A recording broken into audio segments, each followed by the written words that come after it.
Sa është graviteti në diell? Graviteti në diell është 28 herë më i madh se graviteti i tokës. Një njeri me masë trupore 70 kg në tokë do peshonte në diell mbi 2 tonë gjys. Dhe ai do të ishte i aftë të mbante trupin drejt, as ulur, as shtrirë, nga pesha shumë e madhe që do ishte në veprimin e tij graviteti kaq të madh. Dhe asnjë specie e gjallë nuk do jetonte dot në një gravitet 28 herë më të madh se graviteti i tokës. Ndoshta vetëm disa specie shumë të vogla, mikrobe, virusa apo insekte mund të jetonin të gravitetit.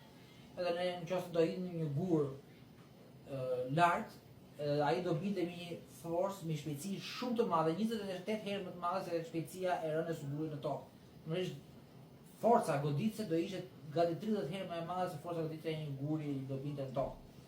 Me të njëjtën masë. Dhe duke pas parasysh këtë gravitet të diellit, lënda në diell gjendet në një gjendje shumë të shtypur, të ngjeshur, shumë më të ngjeshur se gjendja e tokës. Por është nxehtësia e brendshme që e bën këtë lëndë të jetë në formën e plazmës, në formë gazi të ngjeshur. Por duke ardhur në brendësi të diellit, kjo lëndë vjen edhe ngjeshet gjithmonë më shumë, derisa shkojmë në qendër, pastaj ku dënësia përveç gravitetit kemi edhe ngjeshje nga shtretat e sipërme të diellit që ngjeshin zonën e qendrore të diellit dhe këtë zonë e qendrës së diellit ngjeshet dhe nxehet aq shumë sa normalisht fillon reaksionet termobërthamore. Domethënë kur bërthamat afrohen në zonat në zonat e njëra tjetrës. Dhe aty fillon pastaj reaksionet bërthamore, pastaj merren nxehtësinë e diellit. Dhe duke marrë parasysh natyrën e lëndës diellit, e cila ndodhet edhe në këtë presion kaq të madh në ngjeshës, dielli i ngjan shumë qumshit që zihen tek ena në zjarr.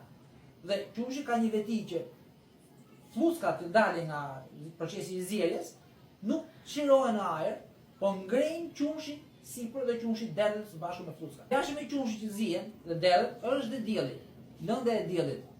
Në momentet e fundit të jetës së diellit, kur temperatura në qendrën e diellit do rritet shumë për shkak se proceset bërthamore do jenë shumë të nxehta, dielli do bymehet shumë, ashtu si qumshi kur zihet. Dhe ato fluskat, në thonjza të diellit, nuk do çlirohen në hapësirë, po do marrin lëndën e diellit dhe do e shtyjnë për jashtë. Dhe dielli në këtë moment do fryhet, ashtu si fryhet qumshi në enën e qumshit kur zihen në sol. Po kështu dhe dielli do fryhet, do bymehet dhe normalisht ai pastaj do arrijë deri në tokë, do arrijë deri në largësinë e tokës, do ketë një diametër për miliona kilometra, qindra sa milion kilometra. Në momentin që kur dielli do afrohet shumë afër tokës, atmosfera e diellit do krijojë një fërkim në lëvizjen e tokës rreth diellit. Dhe ky fërkim, toka do hasi vështirësi në rrotullimin rreth diellit, sepse takon në atmosferën e diellit, se dielli ka ardhur afër. Toka do fillojë të frenojë nga pak. Do frenojë, do marrë spirale dhe do bjeri në diell, do futet brenda në diell. Dhe kjo është e ardhmja e tokës, si toka do shkojë dhe do bjeri në diell, do shkutet në qendër të diellit, do shkrim bashkë me diellin. Toka ndoshta dhe Marsi. Jupiteri normalisht do ndikohet shumë, por do vazhdojë përsëri orbitën e tij rreth diellit. Ndoshta jo si trup gjigant që është sot, por pa atë atmosferën e jashtme të tij. Do ngeli domethënë vetëm pjesa e brendshme e cila është e lëngshme, kryesisht hidrogeni i lëngët, bashkë me bërthamën e Jupiterit, që është sa toka, e ngurtë.